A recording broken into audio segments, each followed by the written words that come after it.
Juízes, irmãos, capítulo 18. Seguindo a sequência do livro, a gente está caminhando para o encerramento. Faltam só 3 capítulos, né? Para a gente encerrar esse livro.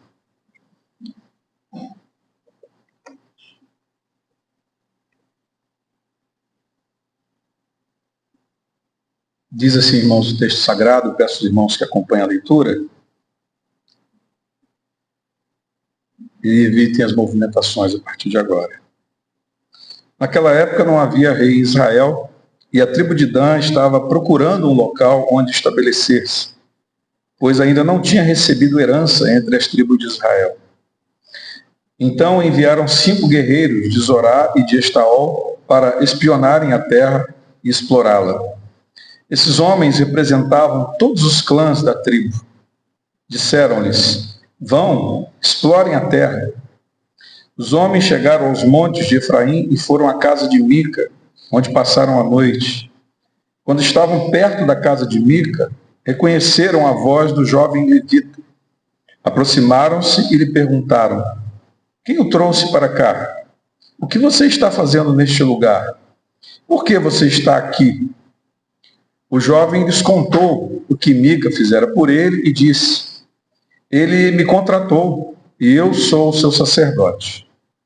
Então eles lhe pediram: pergunte a Deus se a nossa viagem será bem-sucedida. O sacerdote lhes respondeu: vão em paz, sua viagem tem a aprovação do Senhor.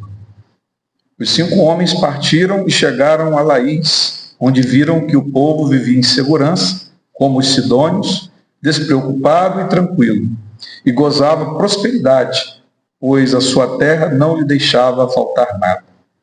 Viram também que o povo vivia longe dos sidônios e não tinha relações com nenhum outro povo. Quando voltaram a Zorá e a Estaol, seus irmãos lhes perguntaram: o que descobriram? Eles responderam: vamos atacá-los. Vimos que a terra é muito boa. Vocês vão ficar aí sem fazer nada? Não hesitem em ir apossar-se dela. Chegando lá, vocês encontrarão um povo despreocupado e uma terra espaçosa que Deus pôs na mão de vocês, terra onde não falta coisa alguma. Então 600 homens da tribo de Dan partiram de Zorá e de Estaol, armados para a guerra. Na viagem, armaram acampamento perto de Kiriat Jearim, em Judá.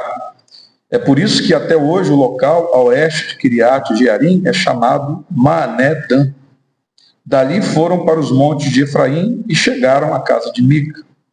Os 5 homens que haviam espionado a terra de Laís disseram aos seus irmãos: vocês sabiam que numa dessas casas há um manto sacerdotal, ídolos da família, uma imagem esculpida e um ídolo de metal?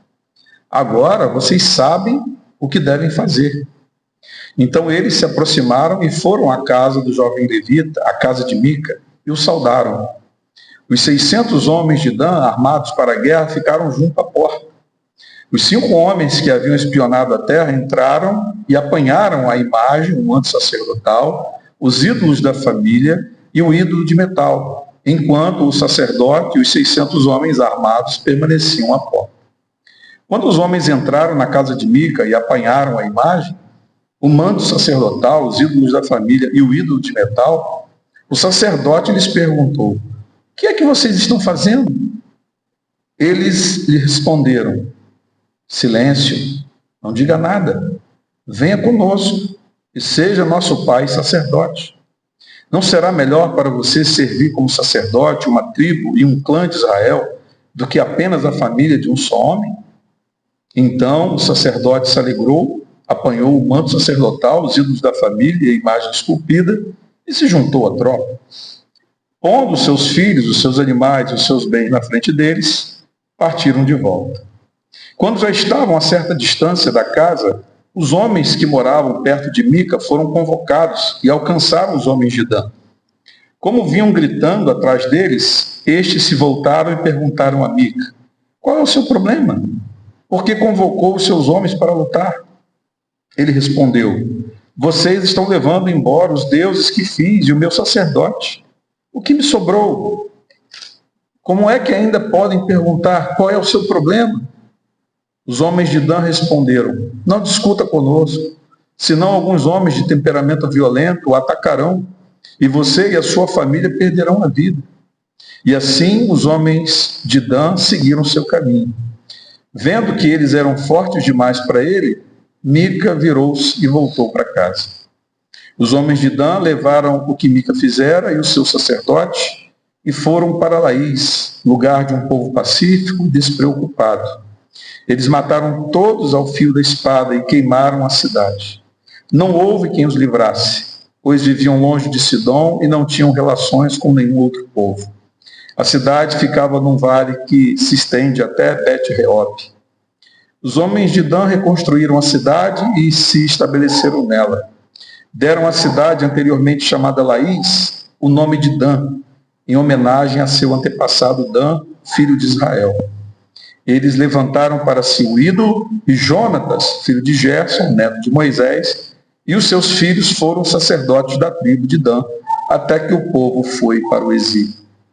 Ficaram com o ídolo feito por Mica durante todo o tempo em que o santuário de Deus esteve em Siló. Amém. Até aqui. Vamos orar mais uma vez? Ó Deus, a tua palavra santa, inspirada, inerrante, e também, ó Deus, completamente suficiente, foi lida diante da tua igreja. E por isso, em reverência a essa palavra, nós rogamos ao Senhor graça e unção, no falar e no ouvir. E rogamos também iluminação do Espírito Santo, para que possamos compreender as verdades espirituais que o Senhor quer nos ensinar através desse texto. Ó Deus, perdoa os nossos pecados, nos ajuda. É no nome de Jesus que nós oramos. Amém. Muito bem, irmãos, eu quero conversar com vocês nessa noite sobre a decadência da tribo de Dan. É sobre este tema que nós vamos discorrer nessa noite, a decadência da tribo de Dan. Eu disse já para os irmãos anteriormente que esta última sessão do livro de Juízes é uma espécie de apêndice do livro. Essa última sessão, que vai do capítulo 17 até o capítulo 21, é uma espécie de apêndice. É como se o livro tivesse terminado ali com a história do último juiz e o autor escrevesse alguns apêndices finais ali, trazendo mais algumas informações para nós. Até o capítulo 16, vimos a situação de Israel, meus irmãos, de uma forma panorâmica, de uma forma geral. Eu disse isso aqui para vocês nas mensagens anteriores. A partir do 17 até o 21, nós estamos vendo de uma forma mais particular e detalhada como era a realidade do povo ali. Estamos entrando, então, meus irmãos, nas entranhas da nação de Israel, naquele período tão terrível, naquele período tão sombrio da história desse povo, que foi o período tribal, ou o período dos juízes. E confirmando essa ideia de que essa parte final aqui é uma apêndice, são acréscimos, no capítulo 17, nós vimos a decadência de uma família, não se lembra? A família de Mica. E agora, no capítulo 18, nós veremos então a decadência de uma tribo, a tribo de Dan. Dito isso, meus irmãos, eu queria fazer uma pergunta aos irmãos. Os irmãos sabem o que significa metástase? Já ouviram essa palavra? Já ouviram essa expressão, metástase? Metástase, meus irmãos, é um termo técnico da medicina. É o processo pelo qual as células cancerígenas se espalham de um tumor primário, de um tumor inicial, para outras partes do corpo, formando então novos tumores em locais distantes, em locais diferentes. É isso que é uma metástase. É basicamente quando o câncer se espalha de um tumor original, vai se espalhando e formando outros tumores em outras partes do corpo. Veremos aqui, irmãos, no capítulo 18, que a idolatria que começa na casa de Mica, ele vai se espalhar como uma espécie de metástase e vai alcançar a tribo de Dan. E isso vai levar, meus irmãos, praticamente a tribo de Dan à sua morte espiritual. Então a gente precisa prestar muita atenção nesse texto. Eu convido os irmãos a se esforçarem, a me acompanharem aqui. Eu sei que é um capítulo longo, mas tem muita coisa preciosa que a gente precisa ouvir. Porque o pecado, ele é como uma metástase. Ele se espalha, ele contamina, ele é contagioso e ele leva geralmente à morte.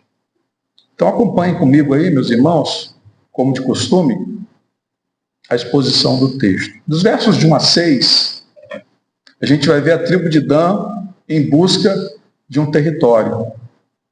Observem aí, meus irmãos, os versos de 1 a 6.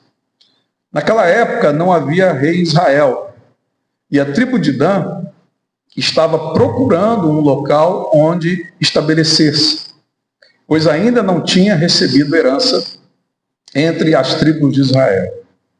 Então observe que o verso 1 aí até o 6, a gente vai ver a tribo de Dan em busca de um território para si. Na verdade, irmãos, olhem bem, a tribo de Dan já havia recebido um excelente território em Canaã da parte do Senhor. Na partilha da herança entre as tribos, Dan já havia recebido seu quinhão, sua parte. Mas Dan fracassou em expulsar os amorreus de lá, de modo que a sua habitação ficou limitada às regiões montanhosas. Eles ficaram com um território muito restrito, não porque Deus não tivesse os abençoado, dado um território vasto, amplo e abençoado, mas é porque eles, no processo de conquista, lembram-se que eles tinham que expulsar os inimigos de lá? Nesse processo de expulsar os inimigos, eles foram covardes, eles foram medrosos.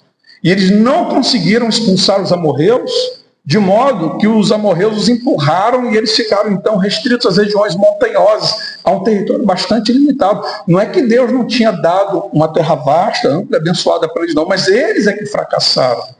Vocês vão encontrar o registro disso em Josué, capítulo 19, dos versos 40 até o 47. Está assim lá, ó. Na 7ª vez, a sorte saiu para Dan, clã por clã. O território da sua herança abrangia Zorá, Estaol, olha aqui, de onde ele sai.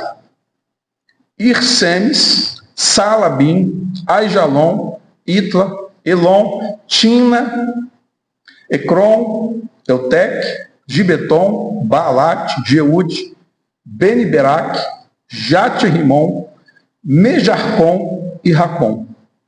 E a região defronte de Jope, a região litorânea.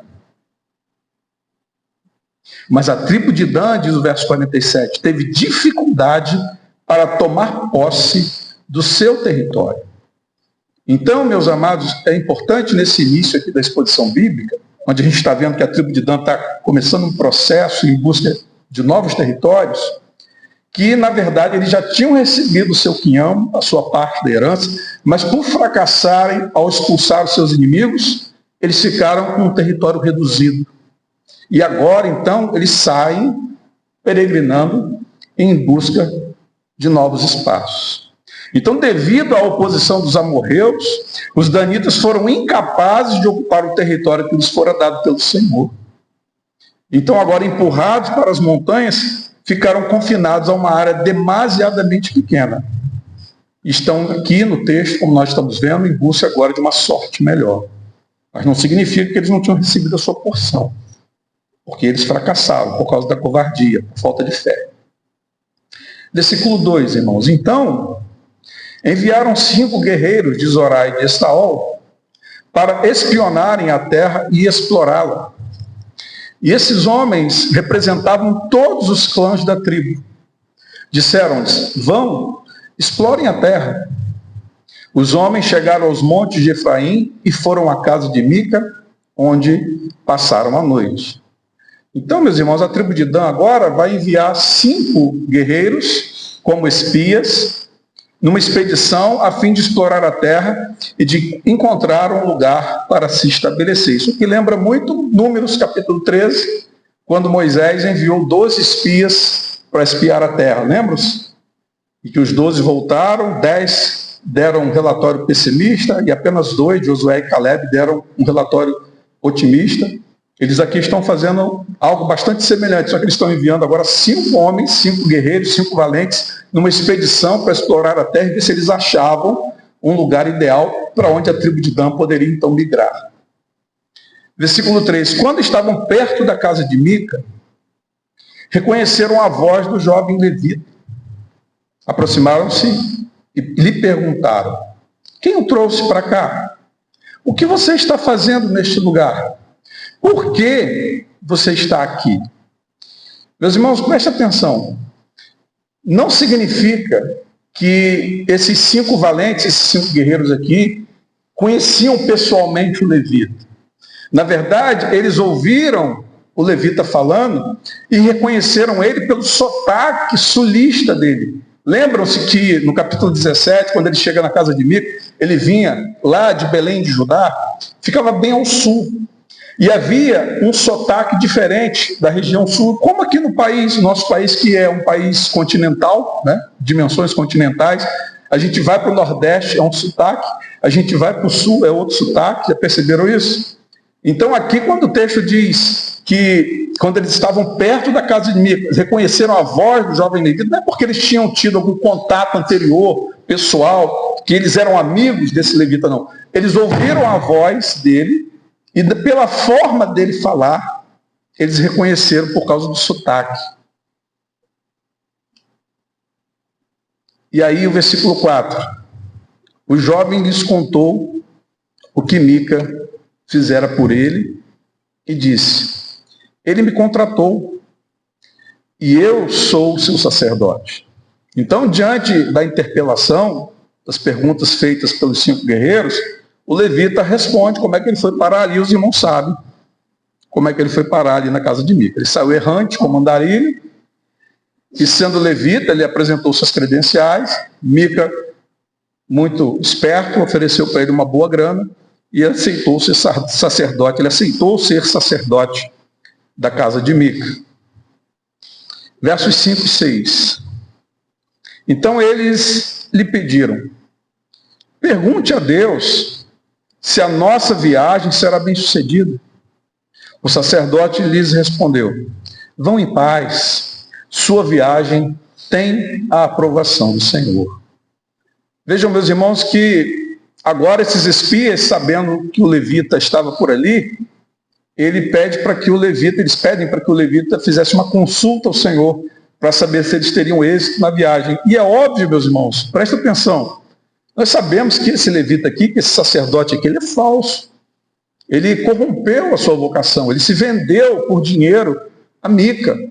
Ele aceitou ser sacerdote de um idólatra. É óbvio que ele não fez consulta alguma ao Senhor. Na verdade, ele aqui jogou para a torcida. Ele falou aquilo que aqueles caras queriam ouvir.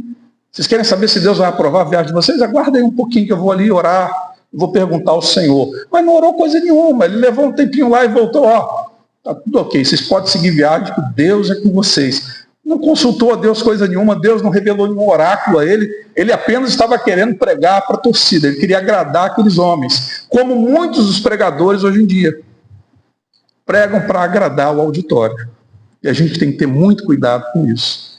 Esse homem está aqui fazendo a mesma coisa, e está garantindo que eles teriam êxito ali naquela missão, mas isso não vinha da parte do Senhor. E aí, amados irmãos, no verso 7, a gente vai ver a descoberta de Laís e o relatório dos espias. Os 5 homens partiram e chegaram a Laís, onde viram que o povo vivia em segurança, como os sidônios, despreocupados e tranquilos, e que gozava prosperidade, pois a sua terra não lhe deixava faltar nada. Viram também que o povo vivia longe dos sidônios e não tinham relações com nenhum outro povo. Então vejam, meus irmãos, que os espias seguem viagem diante de parecer favorável daquele levita e encontram Laís, uma cidade próspera e também uma cidade muito fértil. Laís também é conhecida como Lecém. Os irmãos vão ver isso lá em Josué, capítulo 19, verso 47. É um outro nome também dado a essa cidade. E não havia nenhum outro povo vizinho nas proximidades de Laís que pudesse lhes ajudar na eventualidade de um ataque. Então era uma cidade próspera, uma cidade fértil, rica, porém uma cidade vulnerável, do jeito que eles queriam, do jeito que eles estavam procurando. Melzinho na chupeta. E aí, agora nos versos 8 e 10, nós vamos ver o relatório dos espias. Quando voltaram a Zorá e a Estaol, seus irmãos lhes perguntaram: o que vocês descobriram? Eles responderam: vamos atacá-los. Vimos que a terra é muito boa. Vocês vão ficar aí sem fazer nada? Não hesitem em ir apossar-se dela. Chegando lá, vocês encontrarão um povo despreocupado e uma terra espaçosa que Deus pôs nas mãos de vocês. Terra onde não falta coisa alguma. Então vejam, meus irmãos, que os espias retornam da expedição e entregam um relatório extremamente otimista da expedição que eles haviam feito. E com o intuito de encorajar o pessoal a seguir viagem, a migrar para lá, eles ainda usam o nome de Deus. Versículo 10, né? Vocês encontrarão um povo despreocupado e uma terra espaçosa que Deus pôs nas mãos de vocês.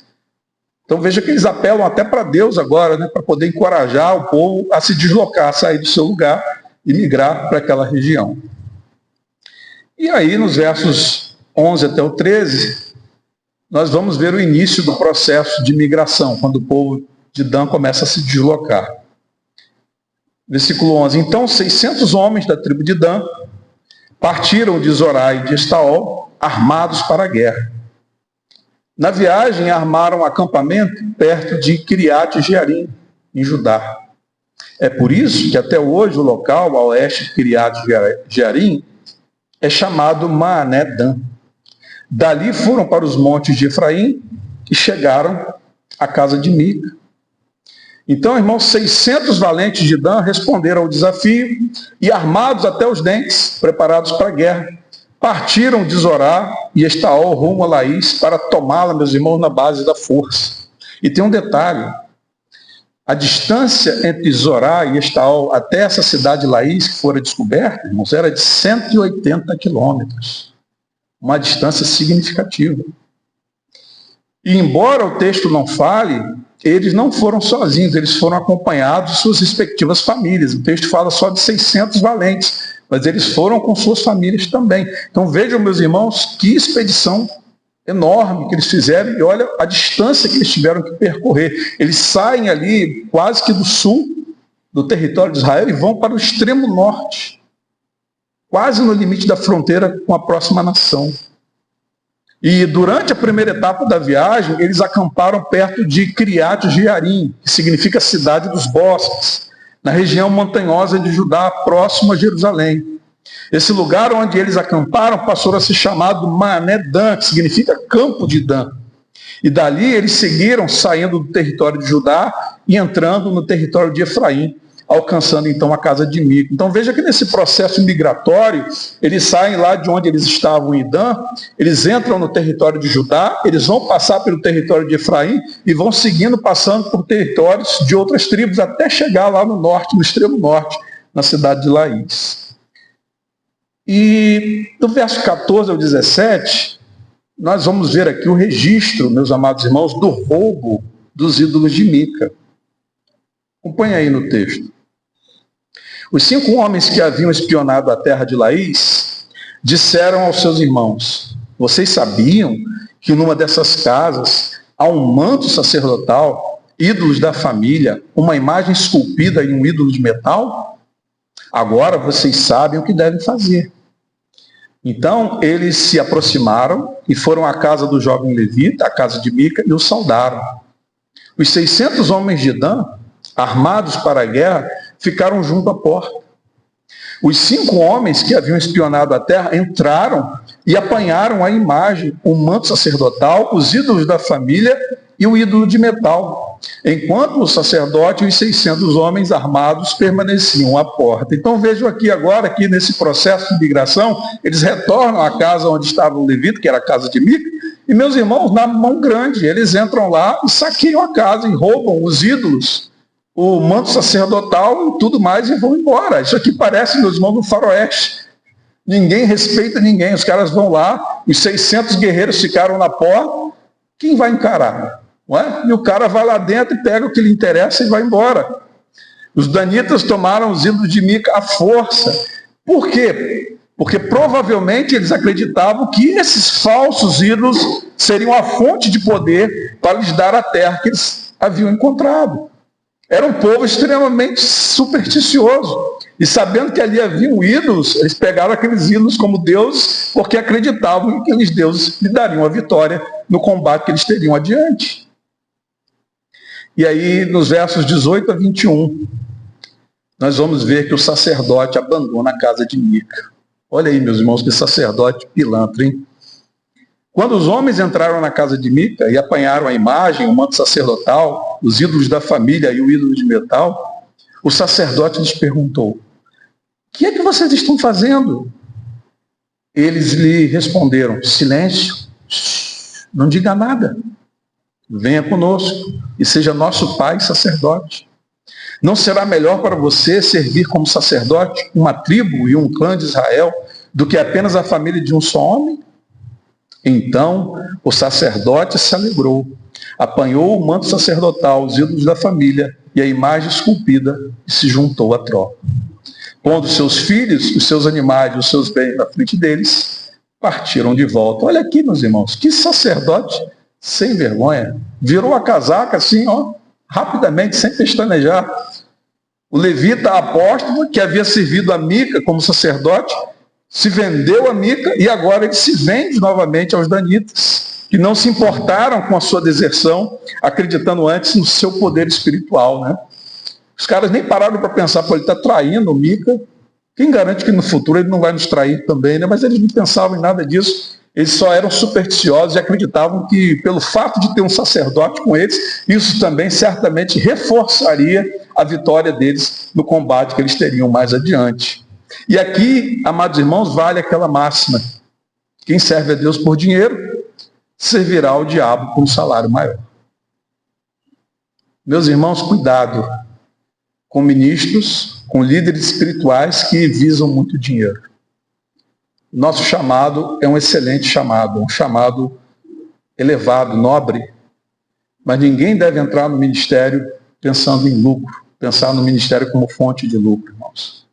Nós devemos abraçar o chamado, o ministério, por amor a Deus e pela vocação, o desejo de servir ao Senhor de todo o nosso coração. Deus vai cuidar dos seus obreiros, mas jamais abraçarmos o ministério e a vocação visando apenas lucro, porque, como disse aqui, quem serve a Deus por dinheiro, servirá ao diabo por um salário melhor. É o caso desse rapaz aqui. Ele recebeu um bom salário, uma oferta de salário da parte de Mica, se vendeu o seu chamado, mas agora chegou uma tribo e ofereceu a ele um salário maior. Ele não hesitou, ele não titubeou e seguiu junto com essa tribo para servir lá como sacerdote também. E aí, dos versos 22 ao 26, Mica tenta reaver os seus ídolos. Quando já estava a certa distância da casa, os homens que moravam perto de Mica foram convocados e alcançaram os homens de Dan. Como vinham gritando atrás deles, estes se voltaram e perguntaram a Mica: qual é o seu problema? Por que convocou os seus homens para lutar? Ele respondeu: vocês estão levando embora os deuses que fiz e o meu sacerdote. O que me sobrou? Como é que ainda podem perguntar qual é o seu problema? Os homens de Dan responderam: não discuta conosco, senão alguns homens de temperamento violento, o atacarão, e você e a sua família perderão a vida. E assim os homens de Dan seguiram seu caminho.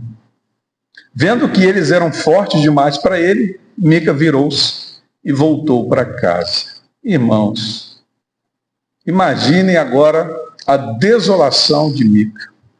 Quanta tristeza, quanta frustração desse homem que confiava tanto nesses ídolos e viu os seus ídolos agora sendo surrupiados, sendo roubados, irmãos. Essa aqui, meus irmãos, se a gente fizer um esforço mental, tentar visualizar, imaginar a cena, é uma cena realmente patética. O idólatra tentando proteger o seu ídolo. O adorador tentando defender o seu Deus.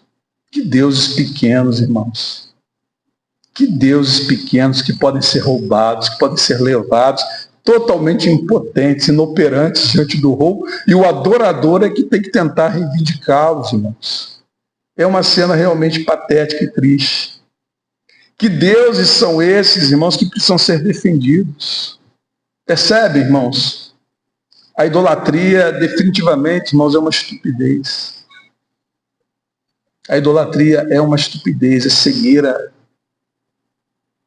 Como é que as pessoas não percebem? Por isso que o salmista é tão duro com os idólatras. Já notaram isso? Salmo 115, do verso 1 ao 8. Não a nós, Senhor, nenhuma glória para nós, mas sim ao teu nome, por teu amor e por tua fidelidade. Por que perguntam as nações onde está o Deus deles? O nosso Deus está nos céus e pode fazer tudo o que lhe agrada. Os ídolos deles, de prata e ouro, são feitos por mãos humanas. Têm boca, mas não podem falar. Olhos, mas não podem ver. Têm ouvidos, mas não podem ouvir. Nariz, mas não podem sentir cheiro. Têm mãos, mas nada podem apalpar. Pés, mas não podem andar.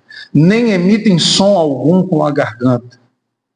E o salmista termina no verso 8, dizendo: tornem-se como eles, aqueles que os fazem, e todos que neles confiam. É por isso que o salmista é duro com o idólatra, porque é uma estupidez, é uma ignorância, é uma cegueira, meus irmãos, sem tamanho confiar em ídolos.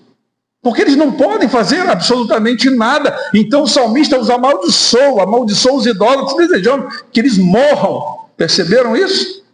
Que o que o salmista está desejando aqui é a morte dos idólatras, porque ele está dizendo: sejam como as imagens. Ou seja, tenham olhos e não vejam. Tenham ouvidos e não escutem. Têm boca, mas não falam. Isso é o que? É a morte. E o salmista está desejando isso para todo idólatra. Porque a idolatria, irmãos, é uma estupidez, uma ignorância absurda. Que desolação de Mica vendo os seus deuses sendo levados. E aí, amados, a gente chega nos versos 27 ao 29 e a gente vai ver aqui o registro da conquista de Laís. Os homens de Dan levaram o que Mica fizera do seu sacerdote e foram para Laís, lugar de um povo pacífico e despreocupado. Eles mataram todos ao fio de espada e queimaram a cidade. Não houve quem os livrasse, pois viviam longe de Sidom e não tinham relações com nenhum outro povo. A cidade ficava num vale que se estende até Bet-Reob. Os homens de Dan reconstruíram a cidade e se estabeleceram nela. Deram à cidade anteriormente chamada Laís o nome de Dan, em homenagem ao seu antepassado Dan, filho de Israel. Irmãos, vejam bem, os danitas praticaram aqui um verdadeiro genocídio. Diante da pacata e vulnerável cidade, os danitas mataram absolutamente todos. Homens, mulheres, idosos, crianças, bebês de colo. Mataram todo mundo, irmãos. Foi um massacre, foi um verdadeiro genocídio. E deixa eu dizer uma coisa para os irmãos. Tinha a tribo de Dan o direito de matar os cidadãos de Laís? Nananina, não. Deus ordenou que limpassem e destruíssem certas cidades devido à sua idolatria e maldade. Mas Laís não entrava nesse julgamento. Isso aqui é mais um pecado que a tribo de Dan está acumulando sobre si, porque eles não deveriam fazer isso. Não estava dentro dos limites atribuídos a Dan e sua gente. Esse povo aqui era pacífico, em contraste com os cananeus que eram guerreiros e idólatras. Mas, meus irmãos, a tribo de Dan não respeitava a lei de Deus. A lei de Deus dizia que uma cidade idólatra deveria ser destruída. Vocês vão ver o registro disso em Deuteronômio capítulo 13, versos 12 até o 15. Mas Dan, a tribo de Dan, tornou-se culpada deste pecado. Essa história aqui, irmãos, mostra quão longe algumas tribos se separaram da lei do Senhor. Nesse período que nós estamos estudando aqui, que é o período dos juízes. Como que o povo da aliança quebrou a aliança com Deus reiteradas vezes e foi capaz de cometer as maiores atrocidades, irmãos. E não se iludam, porque pode ser eu, pode ser você também. Se afaste do Senhor. para você ver do que você é capaz. Mesmo sendo crente, se afaste da comunhão da igreja, se afaste do Senhor, vá perambular pelo mundo, para você ver aonde você pode chegar. A que tipo de imundície você pode se envolver, em que tipo de imundície você pode se envolver. E depois de destruir a cidade, a gente vê aqui que os danitas, irmãos, com muito orgulho e arrogância, a reedificaram e a renomearam, chamando-a de Dan, em homenagem ao ancestral, filho de Israel, filho de Jacó. E aí, irmãos, finalizando, né, os versos 30 e 31, lamentavelmente, a idolatria é formalmente estabelecida.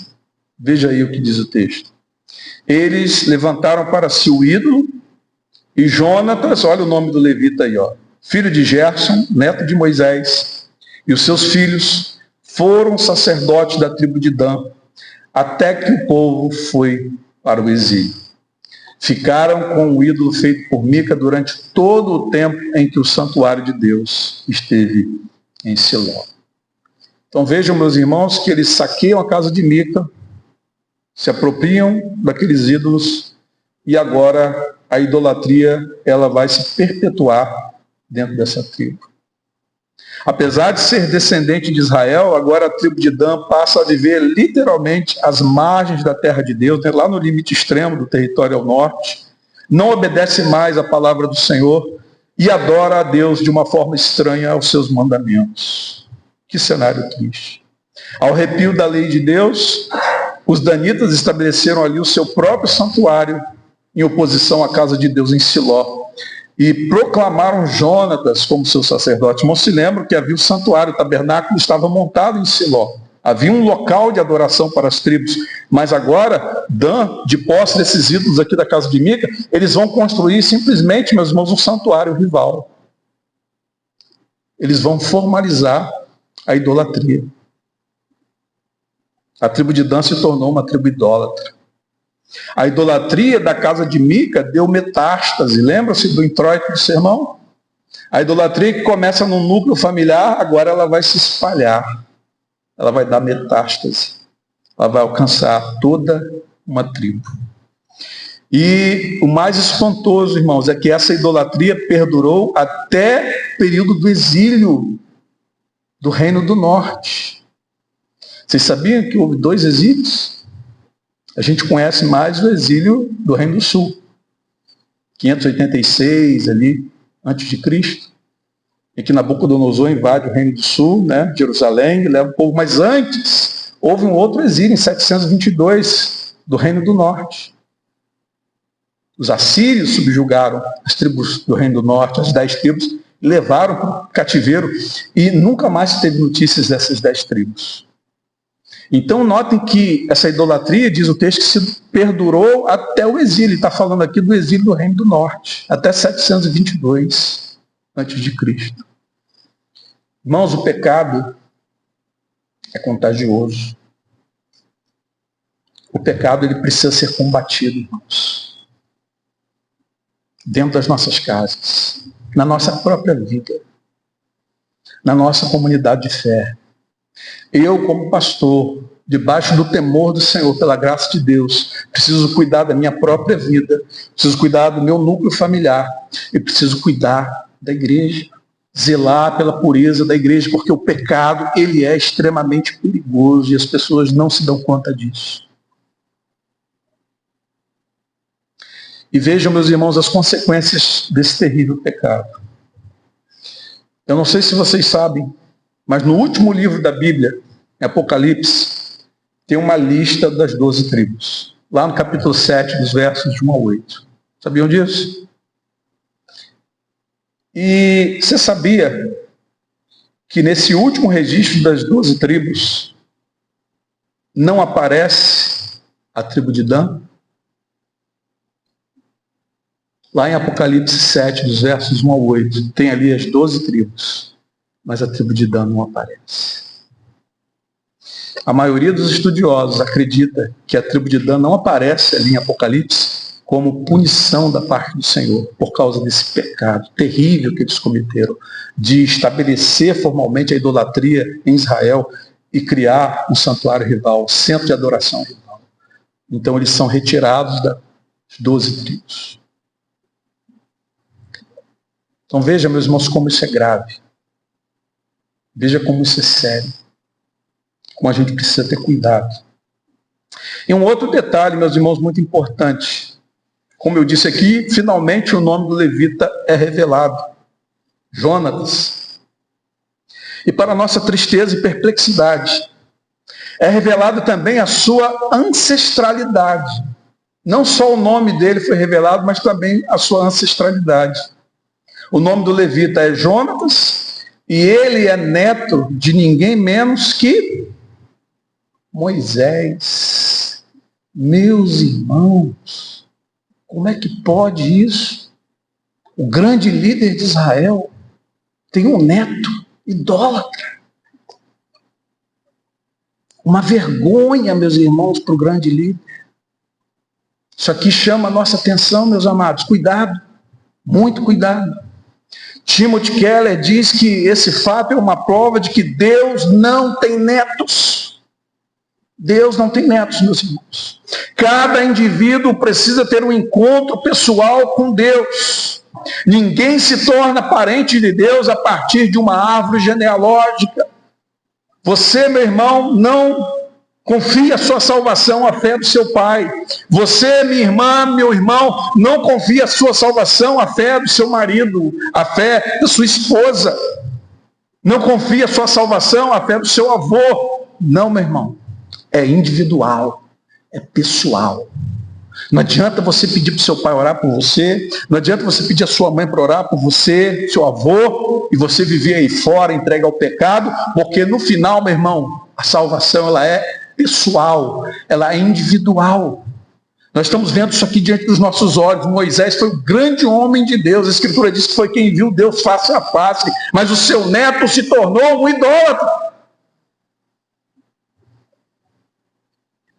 Nenhuma tribo ou denominação religiosa ou igreja local está ligada a Deus por um parente. E deixa eu dizer uma coisa para vocês. Algumas traduções trazem Manassés em lugar de Moisés. Por acaso algum irmão tem essa palavra aí, Manassés? No lugar de Moisés, na sua tradução? Não, mas existem algumas traduções que trazem Manassés. Deixa eu explicar para os irmãos. Por que isso acontece? No hebraico, a diferença entre Moisés e Manassés é apenas a letra N. Sabia? Moisés no hebraico é Moshe. Eu me lembrei de sua mãe, Moshe era os Codó. Mas no hebraico, Moisés é Moshe. E Manassés é Monshe. Perceberam a diferença? É só um N. O que aconteceu? Por que em algumas traduções aparece Manassés? Como se ele fosse neto de Manassés. Os escribas, meus irmãos, para darem o benefício da dúvida, em algumas traduções colocaram um N em cima do nome. Na verdade, o original está Moshe. Mas alguns escribas, talvez com dificuldade de acreditar nisso daqui, eles foram lá em cima do nome de Moisés, que é Moshe, e colocaram um Nzinho lá por cima, lançando o benefício da dúvida. Parece que não querendo acreditar que o neto do grande Moisés se tornou um idólatra. Mas o texto diz que ele era filho de Gerson, neto de Moisés. E Gerson, se você for ver nas Escrituras, ele era filho de Moisés. Então não há escapatória. De fato, é o neto de Moisés aqui que se tornou um sacerdote corrupto. Um vendilhão da fé. Um idólatra. E trabalhou na idolatria a serviço da tribo de Dan. E os seus filhos e os seus netos seguiram o mesmo exemplo. Então vejam, meus irmãos, como isso é grave. Como nós precisamos ser cuidadosos com a nossa casa. Como nós devemos, meus irmãos, nos esforçar para discipular nossos filhos. Não tenha dó. Se tiver que confrontar, confronte. Sabe, meus irmãos, a gente perde os nossos filhos passando pano para eles. Não passe pano para os seus filhos. Se você vira o seu filho cometendo algum delito, algum desvio, chame-o à retenção em amor. Mas chame, repreenda. Não faça vistas grossas. Seu filho fala um palavrão, você faz de conta que não ouviu. Você está vendo seu filho pregando uma mentira e você está fazendo de conta que não está vendo. Você está vendo o seu filho com um comportamento inadequado e você vai se esquivando de confrontá-lo porque você teme perdê-lo. Não, você vai perdê-lo justamente por não confrontá-lo. Uma roupa inadequada, suas filhas com roupas inapropriadas, chame a atenção, repreenda. Porque, meu irmão, a responsabilidade do discipulado é nossa. Mas depois que eles atingirem a maioridade, eu já disse isso aqui e repito, e se eles quiserem seguir por outros caminhos, você cumpriu a sua missão, você fez a sua parte. Eles já são maiores de idade, eles vão responder por si mesmos. Mas enquanto eles estiverem sob sua tutela lá em casa, eles sabem disso. Um tem 21, outro já tem 26, mas enquanto estiverem na minha dependência, quem apita lá em casa sou eu. Quer gosta e quer não. Então nós temos, irmãos, que cuidar das nossas casas. Nós temos que ter cuidado com o pecado. Porque o pecado, ele é terrível.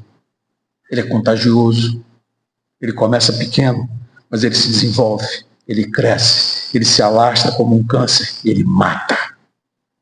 Como a gente viu aqui em Apocalipse, a tribo de Dan, ela não aparece mais nos registros. E no final, no livro da vida, quando o livro for lido, será que seu nome vai estar lá? Será que seu nome vai ser encontrado lá? Será que o nome de seus filhos estarão lá?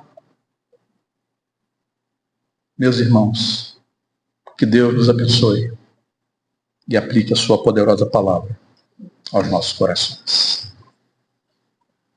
A decadência da tribo de Dan.